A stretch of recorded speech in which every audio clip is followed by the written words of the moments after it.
नमस्कार। आप सुन रहे हैं मुंशी प्रेमचंद जी का प्रसिद्ध उपन्यास निर्मला। अभी तक आपने सुना निर्मला का विवाह तय हो जाता है। निर्मला के माता पिता में शादी के खर्च को लेकर तकरार होती है और निर्मला के पिता घर छोड़कर चले जाते हैं, जहां एक बदमाश मतई उनकी हत्या कर देता है, जिसे उन्होंने 3 साल की सज़ा कराई थी। आइए आगे सुनते हैं।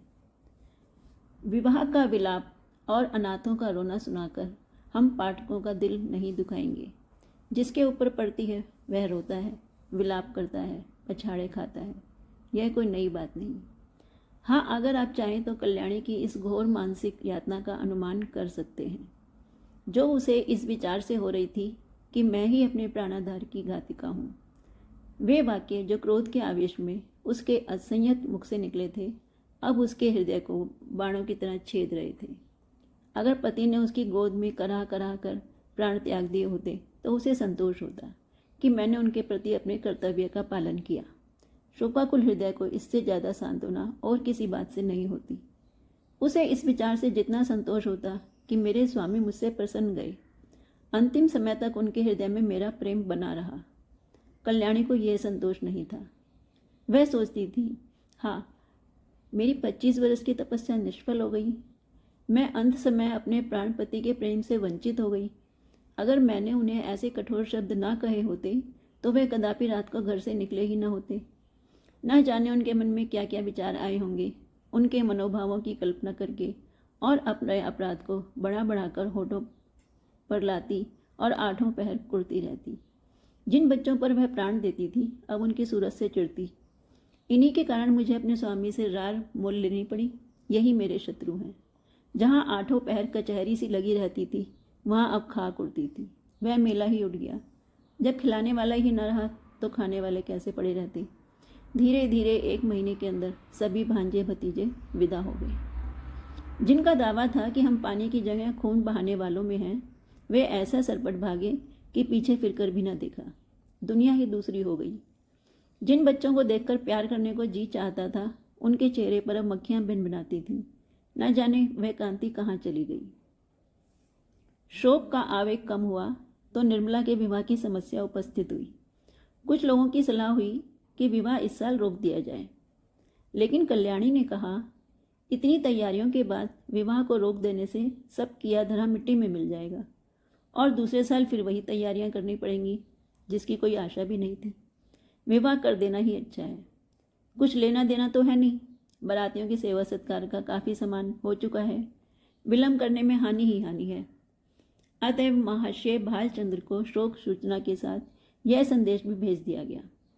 कल्याणी ने अपने पत्र में लिखा, इस अनाथनी पर दया कीजिए और डूबती हुई नाव को पार लगाइए। स्वामी जी के मन में बड़ी बड़ी कामनाएं थीं, किंतु ईश्वर को कुछ और ही मंजूर था। अब मेरी लाज आपके हाथ है। कन्या आपकी हो चुकी। मैं लोगों की सेवा सत्कार करने में अपना सौभाग्य समझती हूँ, लेकिन यदि इसमें कुछ कमी हो, कुछ त्रुटि हो, तो मेरी दशा का विचार करके क्षमा कीजिएगा। मुझे विश्वास है कि आप इस अनाथनी की निंदा ना होने देंगे। आदि आदि। कल्याणी ने यह पत्र डाक से न भेजा, बल्कि पुरोहित से कहा, आपको कष्ट तो होगा, पर आप स्वयं जाकर यह पत्र दीजिए और मेरी ओर से बहुत विनय के साथ कहिएगा कि जितने कम आदमी आए उतना ही अच्छा। यहाँ कोई प्रबंध करने वाला नहीं है। पुरोहित मोटेराम यह संदेश लेकर तीसरे दिन लखनऊ जा पहुंचे। संध्या का समय था। बाबू बालचंद्र दीवान खाने के सामने आराम कुर्सी पर नंग धड़ंग लेटे हुए हुक्का पी रहे थे। बहुत ही स्थूल ऊंचे कद के आदमी थे। ऐसा मालूम होता था कि काला देव है या कोई हबशी अफ्रीका से पकड़ कर लाया गया है। सिर से पैर तक एक ही रंग था, काला। चेहरा इतना स्याह कि मालूम न होता था कि माथे का अंत कहाँ है, सिर का आरंभ कहाँ। बस कोयले की एक सजीव मूर्ति थी। इनको गर्मी बहुत सताती थी। 2 आदमी खड़े पंखा झल रहे थे, उस पर भी पसीने का तार बंधा हुआ था। आप आबकारी के विभाग में एक ऊंचे ओहदे पर थे। 500 रुपये वेतन मिलता था। ठेकेदारों से खूब रिश्वत लेते थे। ठेकेदार शराब के नाम पानी बेचे, 24 घंटे दुकान खुली रखे। आपको केवल खुश रखना काफ़ी था। सारा कानून आपकी खुशी थी। इतनी भयंकर मूर्ति थी कि चांदनी रात में लोग उन्हें देखकर सहसा चौंक पड़ते थे। बालक और स्त्रियां ही नहीं, पुरुष तक सहम जाते। चांदनी रात इसलिए कहा गया कि अंधेरी रात में तो कोई उन्हें देख ही नहीं सकता था। श्यामलता अंधकार में विलीन हो जाती थी, केवल आंखों का रंग लाल था। जैसे पक्का मुसलमान 5 बार नमाज पढ़ता था, वैसे ही आप 5 बार शराब पीते थे। मुफ्त की शराब तो काजी को हलाल है। फिर आप तो शराब के अफसर ही थे, जितनी चाहे पिए, कोई हाथ पकड़ने वाला था नहीं। जब प्यास लगती शराब पी लेते। जैसे कुछ रंगों में परस्पर सहानुभूति है, उसी तरह कुछ रंगों में परस्पर विरोध भी है। लालिमा के संयोग से कालिमा और भी भयंकर हो जाती है। बाबू साहब ने पंडित जी को देखते ही कुर्सी से उठकर कहा, आप हैं? आइए आइए, धन्य भाग। रे कोई है? कहाँ चले गए सबके सब? झगड़ू, गुरदीन, छकौड़ी, भवानी, राम गुलाम कोई है क्या? सबके सब मर गए? चलो, राम गुलाल, भवानी, छकौड़ी, गुरदीन, झगड़ू कोई नहीं बोलता, सब मर गए। दर्जन भर आदमी हैं, पर मौके पर एक की भी सूरत नजर नहीं आती। न जाने कहाँ गायब हो जाते हैं। आपके वास्ते कुर्सी लाओ। बाबू साहब ने ये 5 नाम कई बार दोहराए, लेकिन यह न हुआ कि पंखा झलने वाले दोनों आदमियों में से किसी को कुर्सी लाने भेज दें। 3-4 मिनट के बाद एक काना आदमी खांसता हुआ आकर बोला, सरकार, इतना की नौकरी हमार को ना होई। कहाँ तक उधार बाड़ी ले ले खाई मांगत मांगत थैतर होए गए ना। भाल, बको मत, जाके कुर्सी लाओ। जब कोई काम करने को कहा गया तो रोने लगता है। कहिए पंडित जी, वहाँ सब कुशल हैं? मोटेराम, क्या कुशल कहूँ बाबूजी, अब कुशल कहाँ, सारा घर मिट्टी में मिल गया। इतने में कहार ने एक टूटा हुआ चीड़ का संदूक लाकर रख दिया और बोला, कुर्सी मेज हमारे उठाए ना ही उठत है।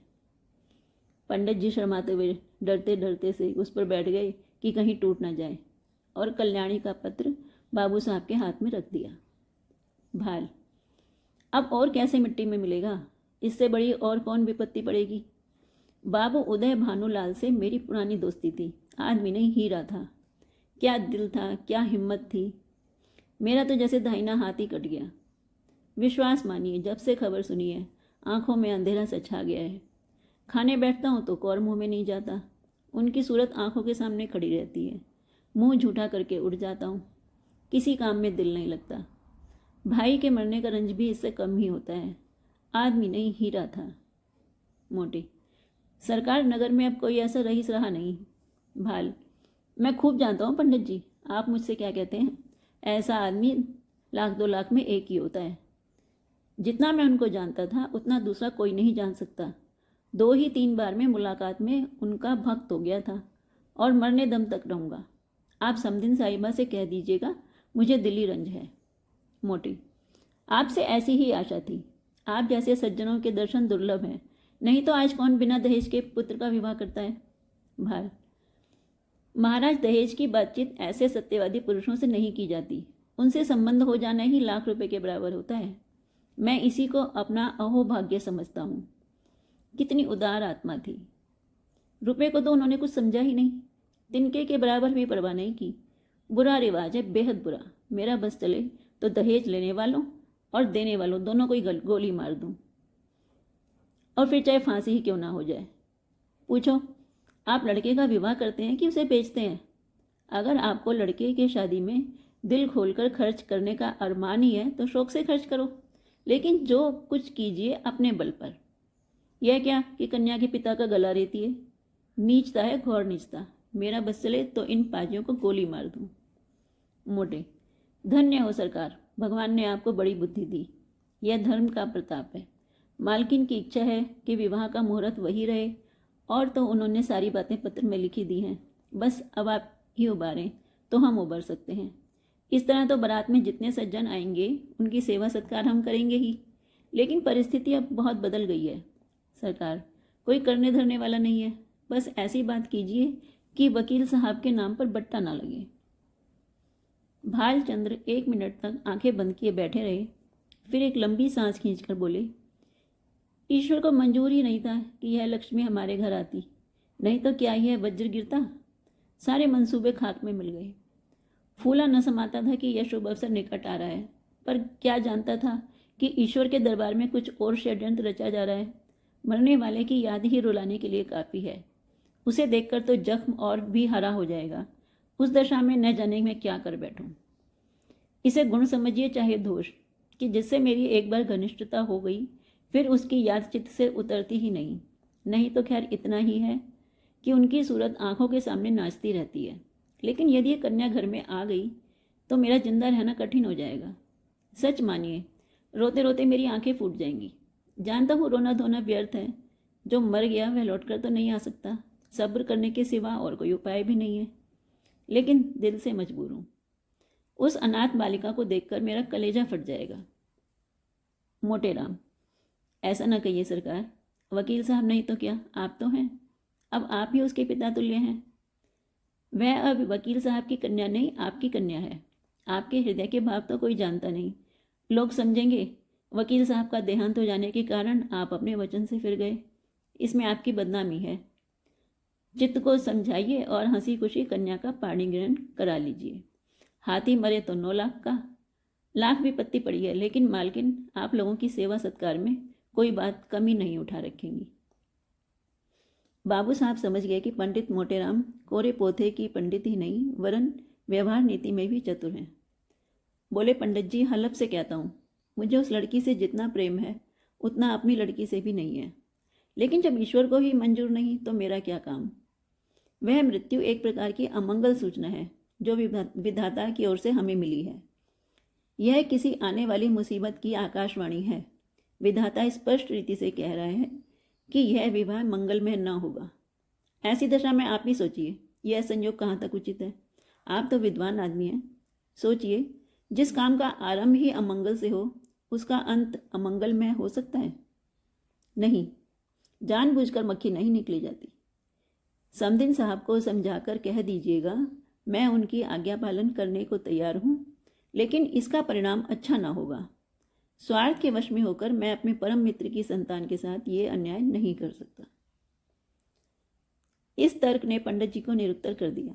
वादी ने ऐसा तीर छोड़ा था जिसकी उसके पास कोई काट न थी। शत्रु ने उन्हीं के हथियार से उन पर वार किया था और वह उसका प्रतिकार नहीं कर सकते थे। वह अभी कोई जवाब सोच ही रहे थे कि बाबू साहब ने फिर नौकरों को पुकारना शुरू कर दिया। अरे तुम सब फिर गायब हो गए।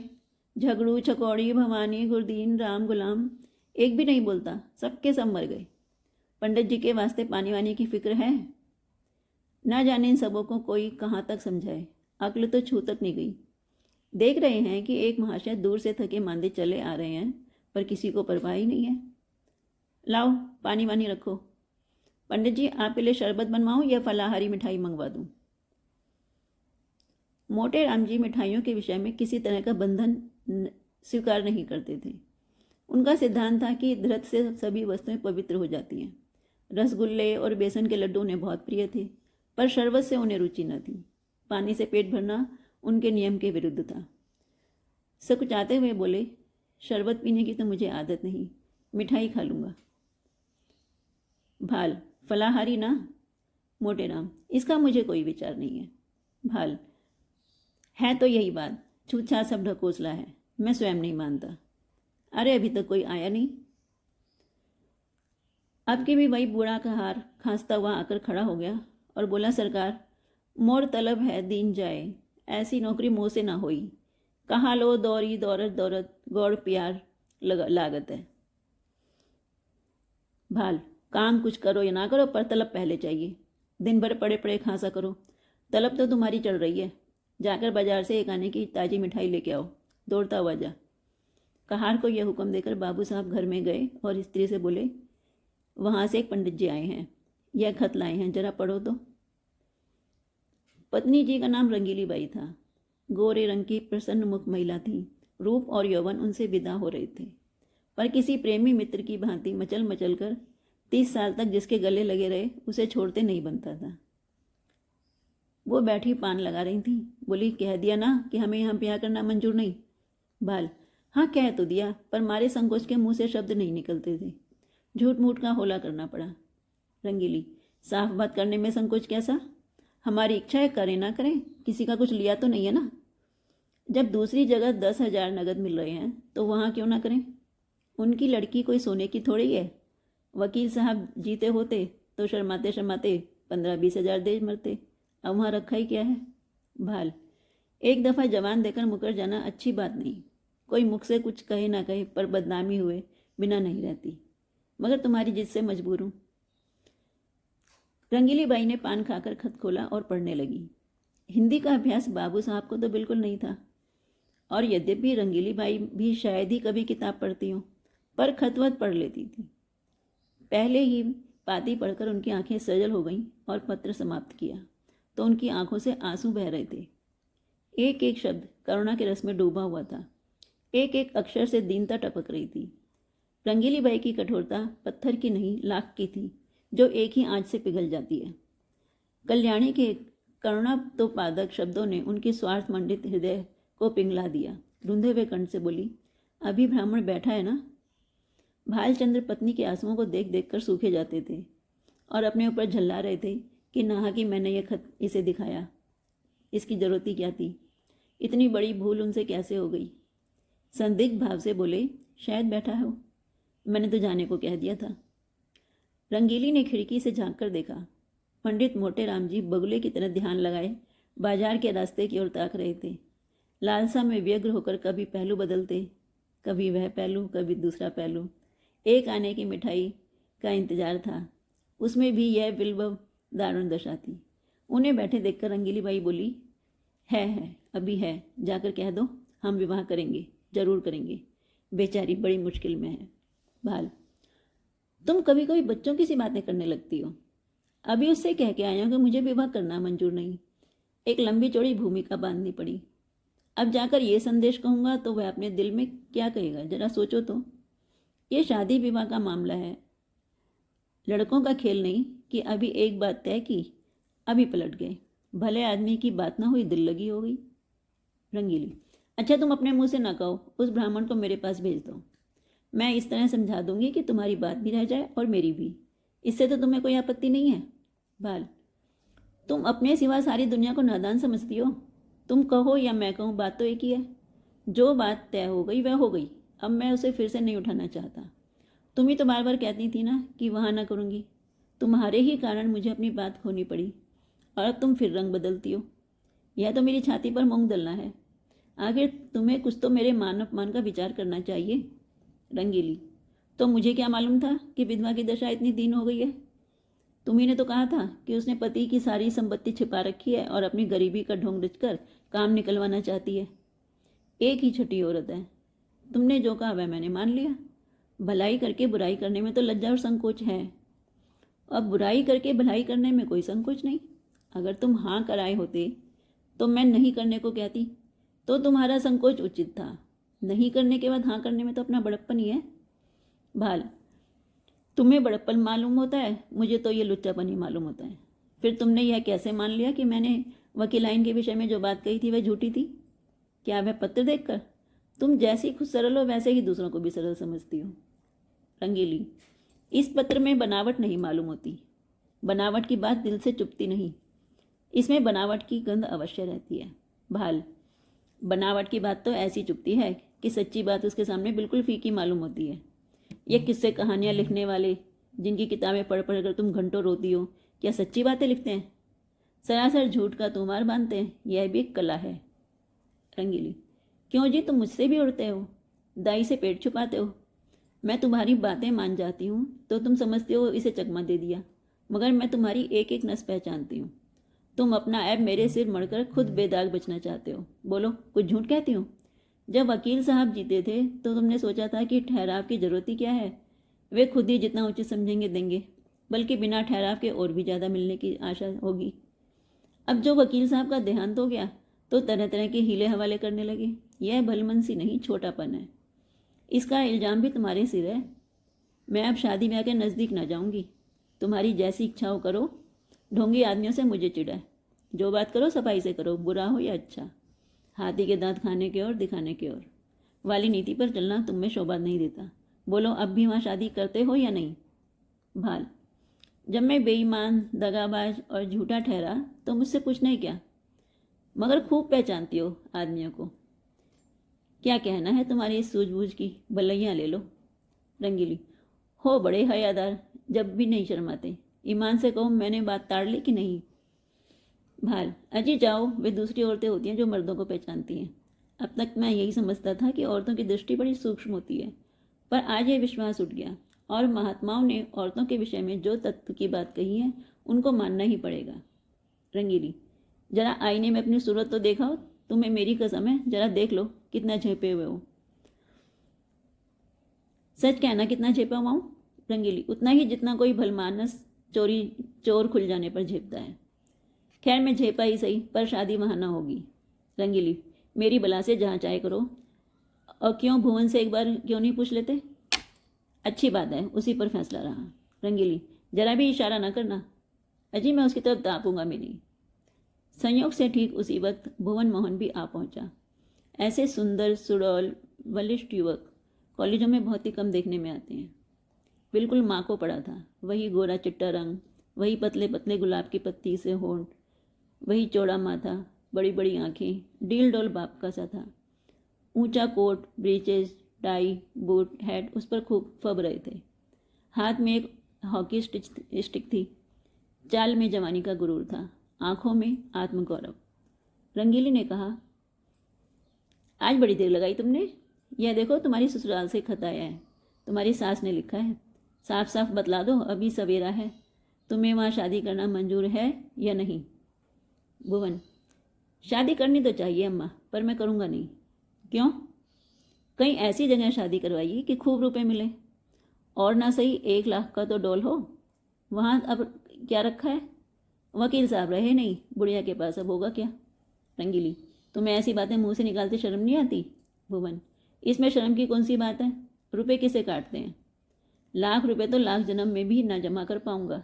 इस साल पास हो भी गया तो कम से कम 5 साल तक रुपए की सूरत नज़र नहीं आएगी। फिर 100-200 रुपये महीना कमाने लगूंगा। 5-6 तक पहुँचते पहुँचते उम्र के 3 भाग बीत जाएंगे। रुपए जमा करने की नौबत ही नहीं आएगी। दुनिया का कुछ मज़ा न उठा सकूंगा। किसी धनी की लड़की से शादी हो जाती तो चैन से कटती। मैं ज़्यादा नहीं चाहता, बस 1 लाख हो या फिर कोई ऐसी जायदाद वाली बेवा मिले जिसके एक ही लड़की हो। रंगीली, चाहे औरत कैसी ही मिले। भुवन, धन सारे ऐबों को छिपा देगा। मुझे ये गालियाँ भी सुनाए तो भी चूँ ना करूँ। दुधारू गाय की लात किसे बुरी लगती है? बाबू साहब ने प्रशंसा सूचक भाव से कहा, हमें उन लोगों के साथ सहानुभूति है और दुखी है कि ईश्वर ने उन्हें विपत्ति में डाला, लेकिन बुद्धि से काम लेकर ही कोई निश्चय करना चाहिए। हम कितने ही फटे हाल हों, फिर भी अच्छी खासी बारात हो जाएगी। वहाँ भोजन का भी ठिकाना नहीं, सिवा उनके कि लोग हंसेंगे और कोई नतीजा ना निकलेगा। रंगीली, तुम बाप बेटे दोनों एक ही थैली के चट्टे बट्टे हो, दोनों उस गरीब लड़की के गले पर छुरी फेरना चाहते हो। भुवन, जो गरीब है उसे गरीबों ही के यहाँ संबंध करना चाहिए ना, अपनी हैसियत से बढ़कर। रंगीली, चुप भी रहे, आया है वहाँ से हैसियत लेकर। तुम कहाँ के धन्ना सेठ हो? कोई आदमी द्वार पर आ जाए तो एक लोटे पानी को तरस जाए, बड़े हैसियत वाले बने हो। यह कहकर रंगीली वहाँ से उठकर रसोई का प्रबंध करने चली गई। भुवन मोहन मुस्कुराता हुआ अपने कमरे में चला गया और बाबू साहब मुझों पर दाब देते हुए बाहर आए कि मोटे राम को अंतिम निश्चय सुना दे, पर उनका कहीं पता न था।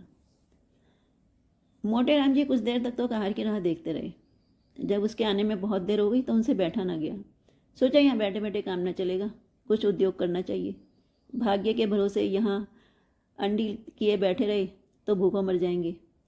यहाँ तुम्हारी दाल नहीं गलने की। चुपके से लकड़ी उठाई और जिधर वह कहार गया था उसी तरफ चले। बाजार थोड़ी ही दूर पर था। एक क्षण में जा पहुँचे।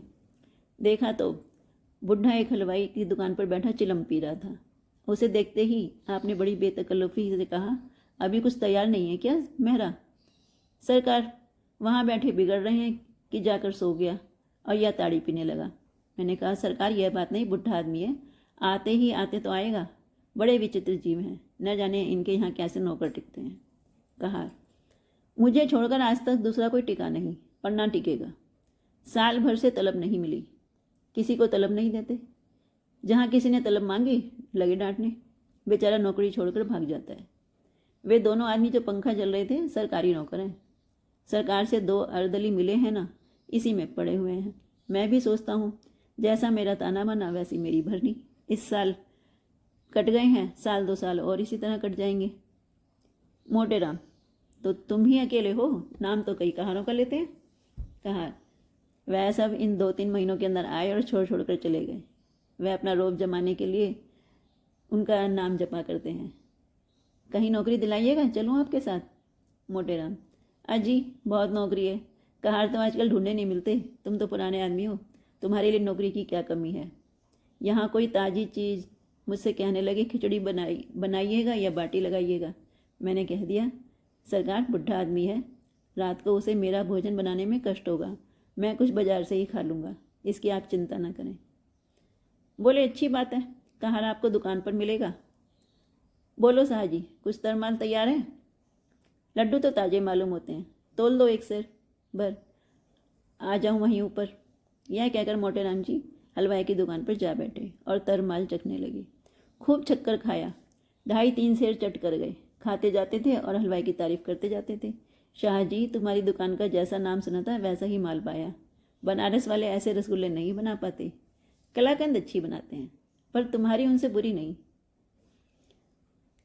माल डालने से अच्छी अच्छी चीज़ बन जाती है, विद्या चाहिए। हलवाई: कुछ और लीजिएगा महाराज, थोड़ी सी रबड़ी मेरी तरफ से लीजिए। मोटेराम: इच्छा तो नहीं है, लेकिन दे दो पाव भर। हलवाई: पाव भर क्या लीजिएगा, चीज़ अच्छी है, आधा सेर तो लीजिए। खूब इच्छापूर्ण भोजन करके पंडित जी ने थोड़ी देर तक बाजार की सैर की और 9 बजते बजते मकान पर आए। यहाँ सन्नाटा सा छाया हुआ था, एक लालटेन जल रही थी। अपने चबूतरे पर बिस्तर जमाया और सो गए। सवेरे अपने नियम अनुसार कोई 8 बजे उठे तो देखा बाबू साहब टहल रहे हैं। इनको जगह देखकर वह पाए लागन कर बोले, महाराज आज रात कहाँ चले गए? मैं बड़ी देर तक आपकी राह देखता रहा, भोजन का सब सामान बड़ी देर तक रखा रहा, जब आप ना आए तो रखवा दिया गया। आपने कुछ भोजन किया था या नहीं? मोटी: हलवाई की दुकान में कुछ खा आया था। बाल: अजी पूरी मिठाई में वह आनंद कहाँ जो बाटी और दाल में है। 10-12 आने खर्च हो गए होंगे, फिर भी पेट ना भरा होगा। आप मेरे मेहमान हैं, जितने पैसे लगे हों ले लीजिएगा। मोटेराम: आप ही के हलवाई की दुकान पर खाया था, वह जो नुक्कड़ पर बैठता है। बाल: कितने पैसे देने पड़े? मोटे: आपके हिसाब में लिखा दिए हैं। भाल: जितनी मिठाइयाँ ली हों मुझे बता दीजिए, नहीं तो पीछे से बेईमानी करने लगेगा, एक ही ठग है। मोटे: कोई ढेर सारी मिठाई थी, आधा सेर रबड़ी। बाबू साहब ने विस्फारित नेत्रों से पंडित जी को देखा, मानो कोई अचंभे की बात सुनी हो। 3 सेर तो कभी या महीने भर का टोटल भी नहीं होता था, और ये महाशय एक ही बार में कोई 400 रुपये का माल उड़ा गए। अगर 1 आध दिन और रह गए तो यह बैठ जाएगी। पेट है या शैतान की कब्र? 3 सेर कुछ ठिकाना है? उद्विग्न दिशा में दौड़े हुए अंदर गए और रंगीली से बोले, अजी कुछ सुनती हो? यह महाशय कल 3 सेर मिठाई उड़ा गए, 3 सेर पक्की तौल। रंगीली बाई ने विस्मित होकर कहा, अजी नहीं, 3 सेर भला के कोई क्या खाएगा, आदमी है या बैल? बाल: 3 सेर तो अपने मुंह से कह रहा है, 4 सेर से कम ना होगा, पक्की तौल। रंगीली: पेट में सनीचर है क्या? बाल: आज और रह गया तो 6 सेर पर हाथ फेरेगा। तो आज रहे ही क्यों? खत का जवाब जो देना देकर विदा करो। अगर रहे तो साफ कह देना, हमारे यहाँ मिठाई मुफ्त नहीं मिलती, खिचड़ी बनाना हो बनाए, नहीं तो अपनी राह ले। जिन्हें ऐसे पेटुओं को खिलाने से मुक्ति मिलती हो वे खिलाएं, हमें ऐसी मुक्ति नहीं चाहिए। मगर पंडित जी विदा होने के लिए तैयार बैठे थे, इसलिए बाबू साहब को कौशल से काम लेने की जरूरत ही नहीं पड़ी। पूछा, क्या तैयारी कर दी महाराज? मोटेराम: हाँ सरकार, अब चलूँगा, 9 बजे की गाड़ी मिलेगी ना? बाल: भला आज तो और रहिए। यह कहते कहते बाबूजी को भय हुआ कि कहीं यह महाराज सचमुच न रह जाएं, इसलिए वाक्य को यूं ही पूरा किया, हाँ वहाँ भी लोग आपका इंतजार कर रहे होंगे। मोटेराम: 1-2 दिन की तो कोई बात नहीं थी, और विचार भी यही था कि त्रिवेणी का स्नान करूँगा, पर बुरा न मानिए तो कहूँ, आप लोगों में ब्राह्मणों के प्रति लेश मात्र भी श्रद्धा नहीं है। हम एक हमारे जजमान हैं जो हमारा मुंह जोहते रहते हैं कि पंडित जी कोई आज्ञा दें तो उसका पालन करें। हम उनके द्वार पहुंच जाते हैं तो वे अपना धन्य भाग समझते हैं और सारा घर छोटे से बड़े तक हमारी सेवा सत्कार में मग्न हो जाते हैं। जहाँ अपना आदर नहीं वहाँ एक पल भी ठहरना असहाय है। जहाँ ब्राह्मण का आदर नहीं वहाँ कल्याण नहीं हो सकता। भाल: महाराज हमसे तो ऐसा अपराध नहीं हुआ। मोटे: अपराध नहीं हुआ? और अपराध किसे कहते हैं?